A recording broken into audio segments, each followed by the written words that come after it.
Antes de começar essa história que vai mexer com seu coração e sua memória de torcedor, já deixa o like aqui no vídeo e se inscreve no canal. Vai por mim, você não vai querer perder os próximos capítulos. Agora me responde, já descobriu algum segredo na sua casa que mudou tudo? Comenta aqui que eu quero ler. Eu nunca fui mulher de me fazer de boba, muito menos quando o assunto é futebol ou família. Meu nome é Conceição, mas no bairro todo mundo me chama de Vó Ceiça. E eu sou corintiana desde que chutei minha primeira bola com a molecada na rua de terra batida, lá pelos idos dos anos 50. Hoje já tô com meus quase 78, mas se engana quem acha que a cabeça aqui já cansou. Tá afiada como faca de churrasco. E a memória? Ah, meu filho, a memória guarda cada jogo, cada sofrimento, cada grito de "Vai, Corinthians!", como se fosse tatuagem na alma. Eu fui criada na base do arroz com feijão e rádio de pilha, ouvindo o jogo domingo à tarde com meu pai na varanda da nossa casinha apertada, mas cheia de vida. Com ele aprendi que o Corinthians é mais do que um time. É resistência, é fé, é amor teimoso. Aprendi também que homem que some depois do primeiro tempo geralmente não presta. Falando em homem, foi assim que conheci o Otacílio. Otacílio era daqueles malandros de boteco. Tinha um sorriso fácil e um charme que, admito, me pegou num momento de bobeira. Dizem que amor de arquibancada é cego, e eu achava que com ele era tipo isso. A gente se conheceu numa quermesse de bairro. Ele com uma camisa social amassada e um sapato que parecia ter saído de um brechó de padre. Mas o danado sabia dançar. E dançar bem sempre foi meu ponto fraco. A gente se casou rápido, mais por teimosia do que por paixão. E foi construindo a vida com tijolo e sacrifício. Igual Corinthians construindo estádio. Todo fim de semana era ele no bar e eu na frente da TV, com minha camisa alvinegra, rezando por um gol salvador e por uma vida que fizesse sentido. Mas não pense que o Otacílio era só defeito. Ele também sabia me fazer rir, especialmente quando perdia no truco ou quando fingia entender as regras do impedimento. E, apesar de tudo, ele sempre respeitou meu amor pelo Corinthians. Ou pelo menos foi o que eu pensei por muitos anos, até o dia em que achei a chave do porão. Mas isso, minha gente, eu conto mais pra frente. Hoje quero que vocês conheçam essa mulher aqui que vos fala. Uma avó, uma torcedora, uma sobrevivente. Porque essa história que começa com futebol e termina com segredos vai mostrar pra vocês que às vezes o jogo da vida guarda o lance mais perigoso no segundo tempo. Agora me diz, você já desconfiou que tinha algo estranho dentro da sua própria casa? Já achou alguma coisa que te fez duvidar do que você vivia? Escreve aqui nos comentários porque esse canal não é só meu, é nosso. É da fiel torcida da vida. E antes de fechar esse primeiro capítulo, já vai deixando aquele like maroto, se inscreve no canal e compartilha com aquela sua tia, avó ou amiga que também tem uma história que parece novela. Porque, meu amor, o jogo só começou. Tudo começou numa tarde quente de sábado, daquelas que o sol parece querer queimar até pensamento.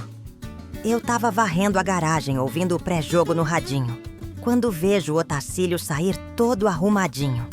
Camisa polo passada, perfume que só usa quando quer impressionar alguém. E até o cabelo com gel, o que por si só já era suspeito. Vai aonde, Otacílio? Perguntei sem tirar os olhos da vassoura. Vou ali no centro, resolver um negócio do fulano. Coisa rápida. Respondeu, sem nem me encarar direito. Quem conhece bem um homem, sabe? E naquele dia ele não era o mesmo. Tava diferente.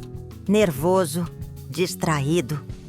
O tipo de distração que a gente só vê em quem tá pensando em outra pessoa. Mas deixei. Fingi que não notei. Virei o jogo no meu próprio jeito. Liguei o rádio de novo, mas já nem ouvia o jogo. Minha cabeça estava no Otacílio. E foi aí que a desconfiança virou certeza. Na manhã seguinte, fui na banca buscar o jornal e encontrei a dona Arminda, a maior fofoqueira do bairro, mas também a mais bem informada. Ela nem me deu bom dia. Já foi logo perguntando: "Você viu o Otacílio ontem com uma moça na sorveteria do centro?" Eu parei. "Como assim, moça?" "Moça Conceição, jovem, daquelas que falam arrastando as palavras, tipo mastigando chiclete invisível. Quase derrubei a sacola com o pão. E quando ela completou, tava com camisa do São Paulo, acredita?" Senti como se o meu time tivesse tomado gol contra, no último minuto da final. São Paulina. Ele tava me traindo com uma São Paulina. É claro que doeu. Mas o que doeu mesmo não foi a traição. Foi a escolha, a audácia. Como é que o homem, que dorme ao lado de uma corintiana raiz, fiel até no nome, me troca por uma dessas patricinhas de arquibancada gourmet? E olha, eu não sou mulher de cair em pranto. Mas naquele dia, quando fechei o portão e entrei em casa, meu coração parecia que tinha levado uma rasteira no meio do campo. Sentei no sofá, encarei o retrato do nosso casamento e disse alto, pra mim mesma: "Isso não vai ficar assim." A partir daquele momento, a Conceição esposa morreu. Nasceu a avó fiel vingadora. Você aí que tá ouvindo minha história, já passou por uma traição dessas que mexem até com seu time do coração? Já sentiu que foi passada pra trás por alguém que você achava que era da sua torcida? Me conta. Quero saber se você também virou o jogo. Porque ali, naquele silêncio, da minha sala com a camisa do Corinthians no varal e o cheiro de café velho no ar, eu soube que o jogo da minha vida ia entrar em outra fase. E eu ia jogar bonito. Tem coisa que só a dor consegue fazer. Unir mulheres que nunca trocaram nem bom dia na fila do mercado. Uns dias depois da revelação da traição, que já estava correndo no bairro como notícia de contratação bomba, resolvi sair de casa. Fui dar um pulo na feira, cabeça baixa, coração na mão. A última coisa que eu queria era encontrar alguém conhecido. Mas a vida, como o Corinthians, adora surpreender nos acréscimos. Foi quando cruzei com a Jurema. Mulher forte, daquelas que trabalha de faxina de manhã e ainda faz marmita para vender à noite. Ela me encarou, me segurou pelo braço com firmeza e disse: "Ceissa, eu soube. Tô contigo. Se precisar conversar, aparece lá em casa." E eu fui. E não fui só uma vez. Porque naquela primeira conversa, entre um gole de café ralo e um desabafo, engasgado, percebi que eu não estava sozinha. A Jurema também tinha sido traída. E não por qualquer uma. O marido dela se engraçou com a manicure evangélica que tocava teclado na igreja.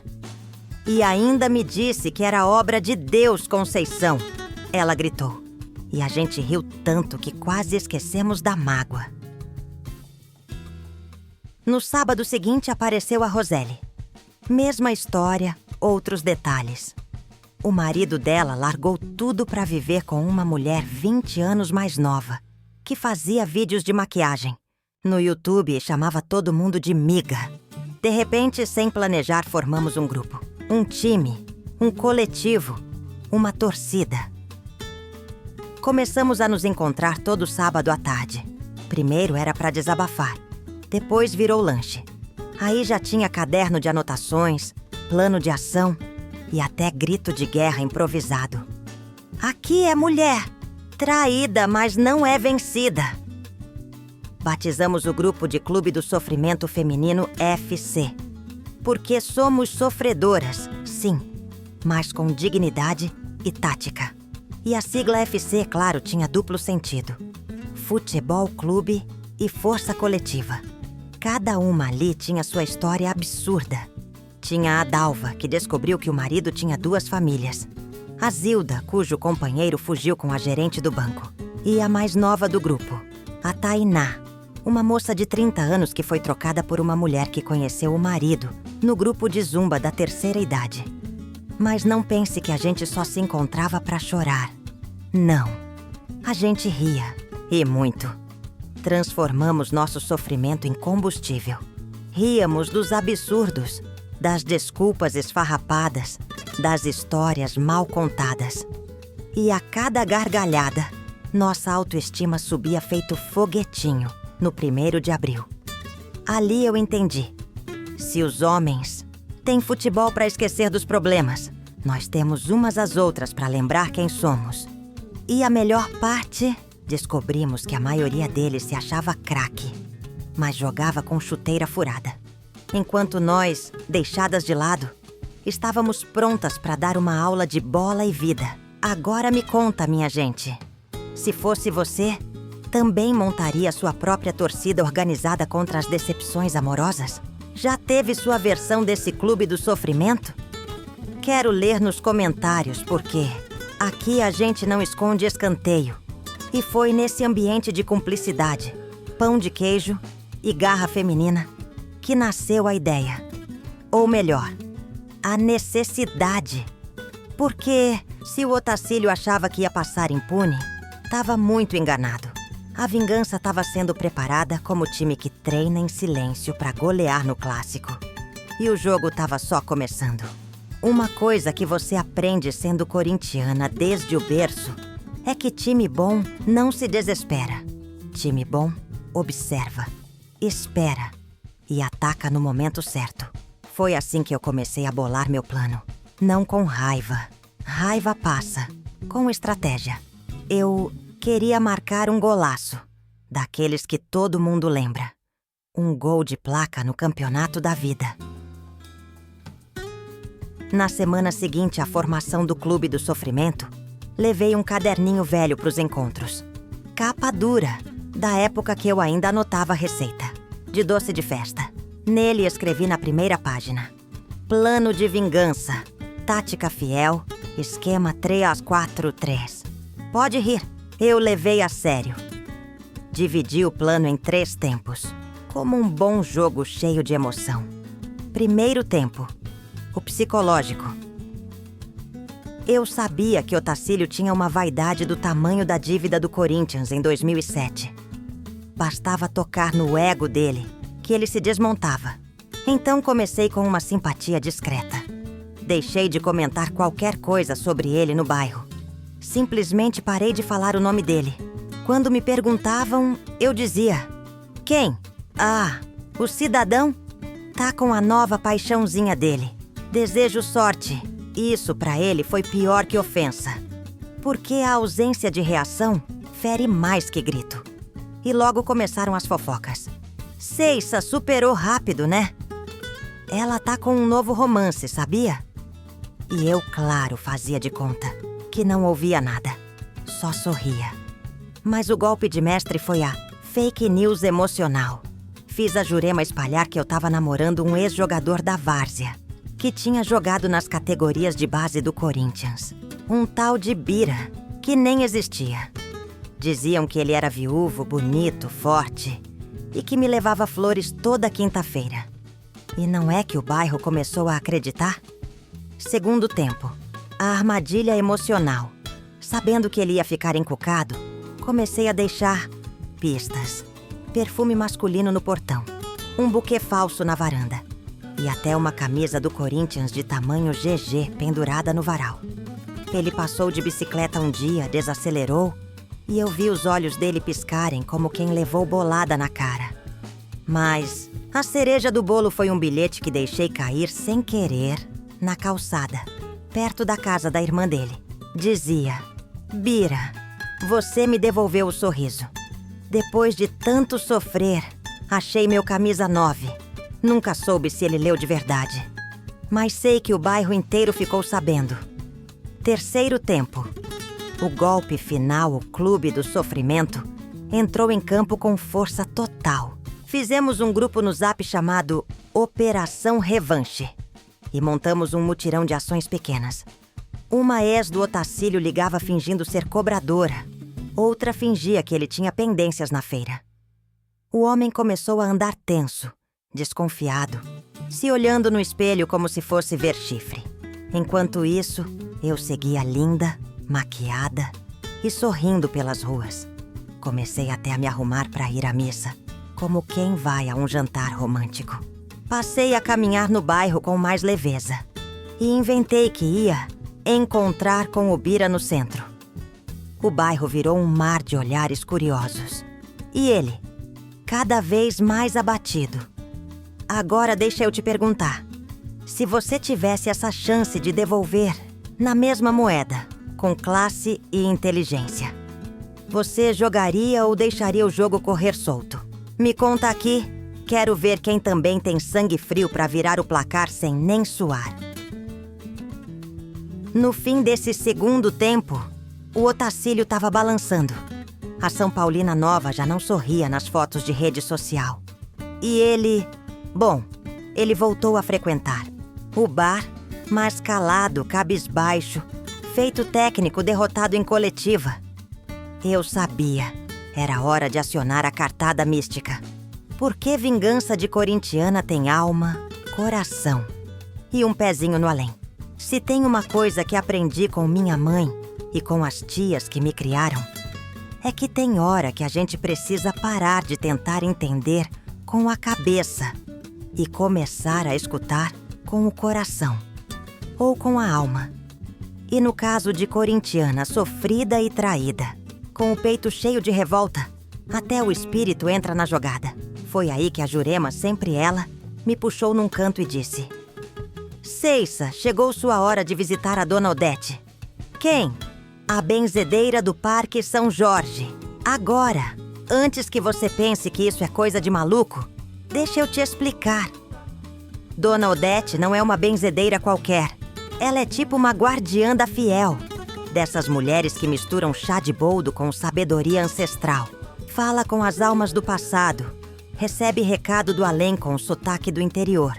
E tem na sala um altar com vela, santo, uma foto do Dr. Sócrates e outra do Basílio, o pé de anjo. Peguei o busão cedo numa terça-feira.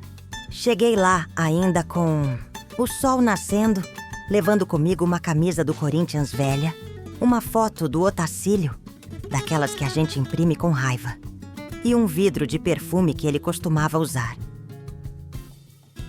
Dona Odete me recebeu com um olhar que atravessava. Tinha um cabelo branco preso num coque firme e uma voz baixa, mas firme como técnico, que não aceita substituição errada. Você quer justiça ou quer vingança? Ela perguntou logo de cara. Eu quero equilíbrio emocional com sabor, de vingança bem servida. Ela sorriu. Sabia que eu tinha ido preparada. Sentamos e ela começou o ritual. Jogou cartas, acendeu uma vela preta e branca e me pediu para segurar a camisa do Corinthians no colo. Depois começou a falar em voz baixa, num murmúrio que parecia torcida em silêncio antes do pênalti. De repente ficou séria. O espírito do doutor está aqui. Sócrates está te ouvindo. E ele diz que você precisa jogar com inteligência, porque o jogo ainda não acabou. Juro por tudo que é mais sagrado que o rádio dela, que estava desligado, ligou sozinho e tocou o hino do Corinthians. Nessa hora, eu chorei. E o Basílio? Perguntei entre lágrimas. Ela fechou os olhos e respondeu. Disse que se for para dar a volta por cima, tem que ser com raça e estilo. Nada de baixaria. Você vai dar o drible da vaca da alma. Eu nem sabia o que isso significava, mas anotei. O conselho final dela foi claro. Eu tinha que me infiltrar onde ele menos esperava. Mostrar para ele que não existe derrota mais feia do que ver a mulher que você perdeu brilhar no território do inimigo.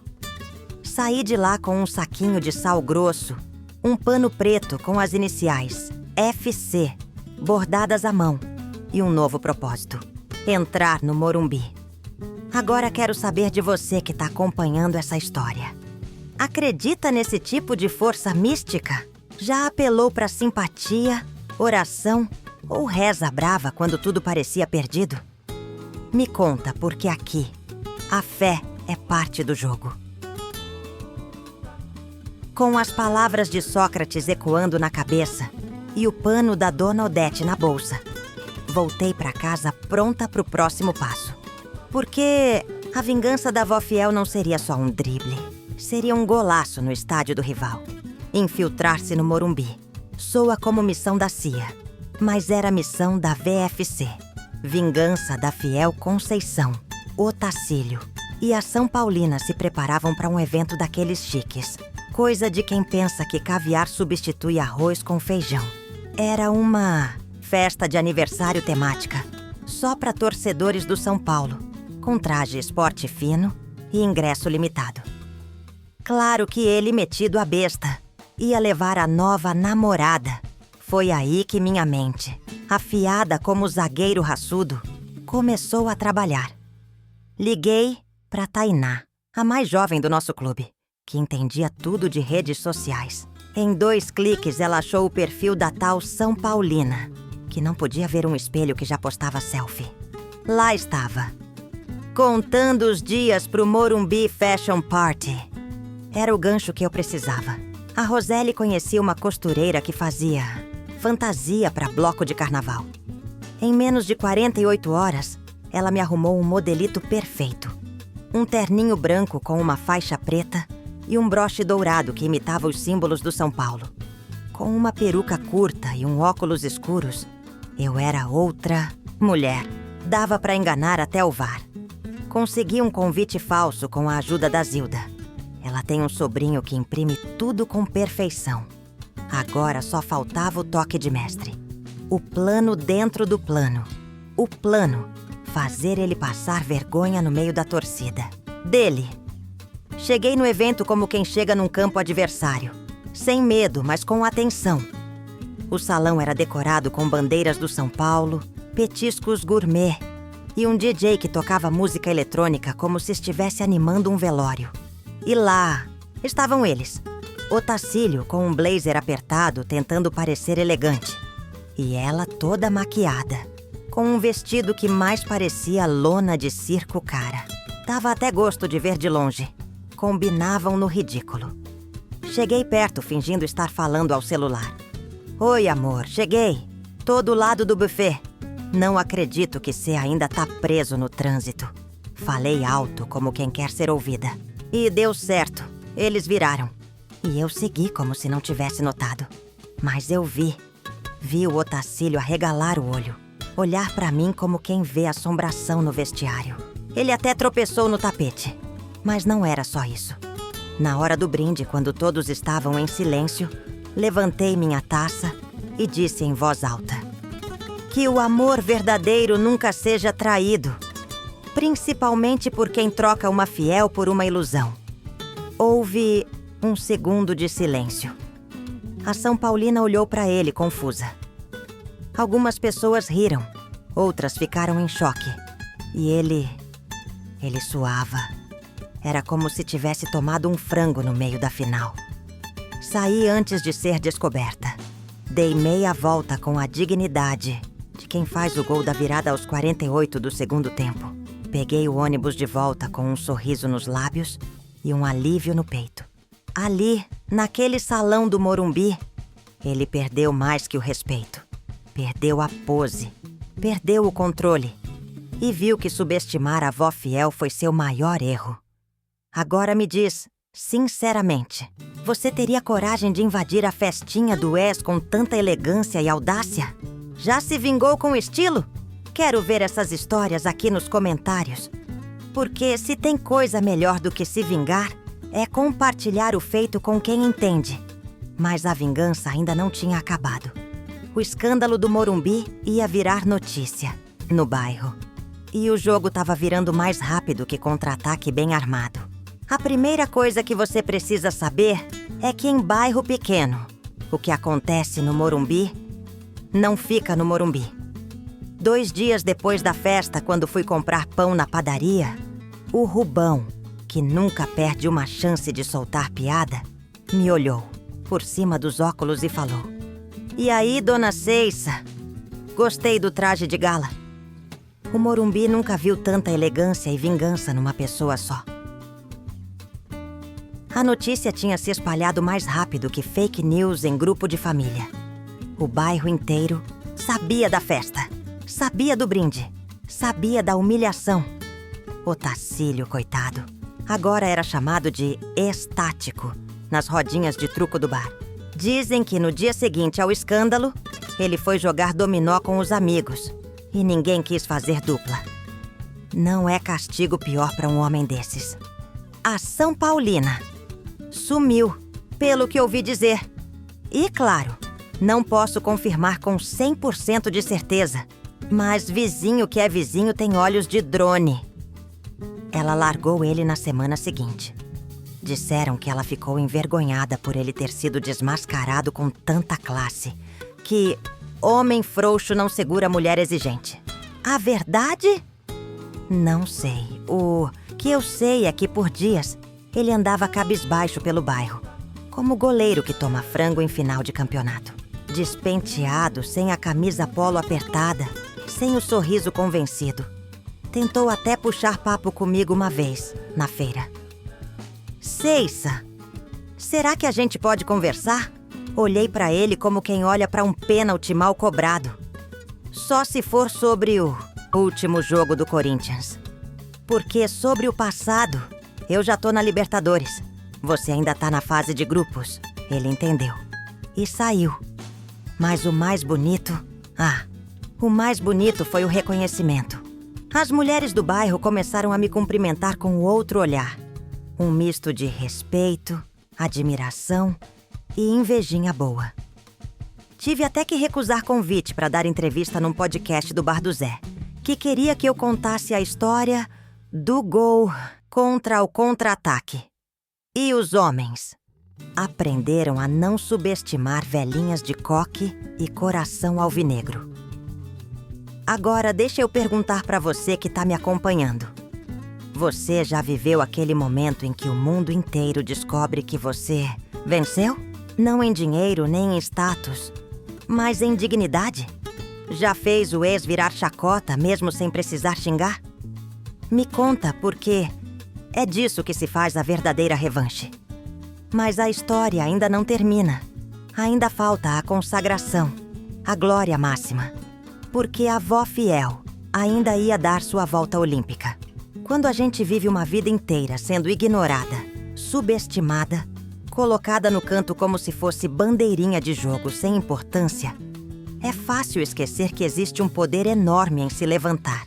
E quando você se levanta com a camisa da Fiel no peito e o coração blindado por tudo que já sofreu, ninguém segura. Foi numa tarde de sábado, dessas que o bairro parece estádio antes do jogo. Eu fui ao Bar do Zé, o point oficial dos corintianos da rua. Não era pra fazer escândalo, não. Era só pra tomar um guaraná, comer um pastel e, quem sabe, ouvir a resenha da semana. Mas bastou eu entrar e o bar parou. O Jaiminho, que toca cavaquinho, começou a dedilhar uma versão do hino do Corinthians. E o Tico, que trabalha na quitanda, gritou: "Olha quem chegou! A nossa Sócrates de saia!" Riram e aplaudiram. Gente, eu fiquei emocionada. Nunca imaginei que a minha dor viraria símbolo. Mas ali, naquele momento, percebi que tinha feito mais do que me vingar de um trambiqueiro safado. Eu tinha representado um monte de mulher que já foi traída, ignorada, enganada e que ficou em silêncio. Até que eu não fiquei. A Jurema me puxou pra fora do bar. Lá estavam as meninas do Clube do Sofrimento Feminino FC, com uma faixa que dizia: "Vai, Corinthians, vai, Ceissa!" E ali, na frente de todo mundo, me entregaram uma taça. Era uma taça de plástico, daquelas que vem com suco em festa, de criança. Mas nela estava colado um adesivo: Campeã da Superação e Vingança, 2025. "Cê merece, rainha", disse a Neide. "Você jogou bonito sem perder a classe e ainda deu show. Isso aqui é por todas nós." Confesso que chorei. E foi ali, naquele instante, que nasceu o nosso movimento. Resistência Amorosa Fiel. Um grupo de mulheres que se reúne para contar histórias, rir, desabafar e lembrar uma a outra que ser fiel ao time, ao coração, à dignidade. Nunca é fraqueza, é força de base, é raça. A história correu. Gente que eu nem conhecia começou a me parar na rua. "É a senhora que virou a São Jorge das Corintianas?" perguntavam. E eu ria porque santo eu não sou, mas guerreira. "Ah, isso eu sou desde o primeiro chute que levei na vida." "E o Otacílio?" "Pois é. Agora ele me vê de longe e abaixa a cabeça. Um homem que um dia achou que podia me enganar. Hoje é lembrado como o ex da lenda. Agora me diz, você que tá me ouvindo, já sentiu esse tipo de glória? Já venceu na vida mesmo quando tudo parecia perdido? Já virou símbolo sem nem planejar? Me conta aqui, porque quem tem história boa assim merece palco. Mas antes de acabar, ainda falta o último capítulo. A cereja do bolo. O gran finale. A volta olímpica da rainha. Sabe aquela sensação que a gente tem quando o time que a gente ama marca o gol da vitória nos acréscimos? Aquela explosão que mistura alívio, orgulho e uma vontade danada de gritar pro mundo todo ouvir? Pois foi assim que eu me senti naquela noite. Depois de toda a batalha, dos planos mirabolantes, das simpatias, das infiltrações e da humilhação pública do Otacílio, chegou o momento de fechar com chave de ouro. Ou melhor, com a volta olímpica. E não precisava ser no estádio. O bar do Zé virou meu palco. O mesmo bar que viu a humilhação dele, a vitória da gente e a força da nossa resistência. Eu chamei as meninas do Clube do Sofrimento Feminino FSC. O Jaiminho com seu cavaquinho, o Tico, a Neide, a Jurema, todo mundo. Vestida com a camisa, que tem mais história que jogo de final, peguei a bola, um copo de guaraná e comecei a dar voltas pelo salão, como se fosse uma rainha no gramado. Cada passo era uma vitória, cada volta uma lembrança de tudo que passei. O Otacílio só observava no canto, derrotado, com o rosto vermelho que nem o escudo do São Paulo que ele tanto defende. E a tal São Paulina sumiu da história, como uma jogada mal feita que nem merece replay. Quando terminei minha volta, ergui o copo para o céu e gritei: "Vai, Corinthians! E vai tomar juízo quem me subestimar." O bar inteiro levantou, bateu palma, cantou junto. Naquele momento, eu não era só a avó corintiana traída. Eu era a rainha da vingança, a lenda da nossa rua. A prova viva que amor, dor e futebol se misturam numa receita de força. E você que está aí do outro lado, não esqueça. Seja na vida, no amor ou no futebol, nunca deixe ninguém diminuir a sua força. Se precisa de um plano, uma torcida ou só um ombro amigo, estamos juntos nessa arquibancada da vida. Gostou da história? Quer mais histórias como essa? Então, não esquece de curtir o vídeo e se inscrever no canal para fazer parte dessa torcida que não desiste nunca.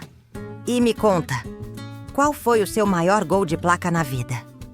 Já teve um contra-ataque de tirar o fôlego? Quero ver você nos comentários, porque aqui a gente joga junto.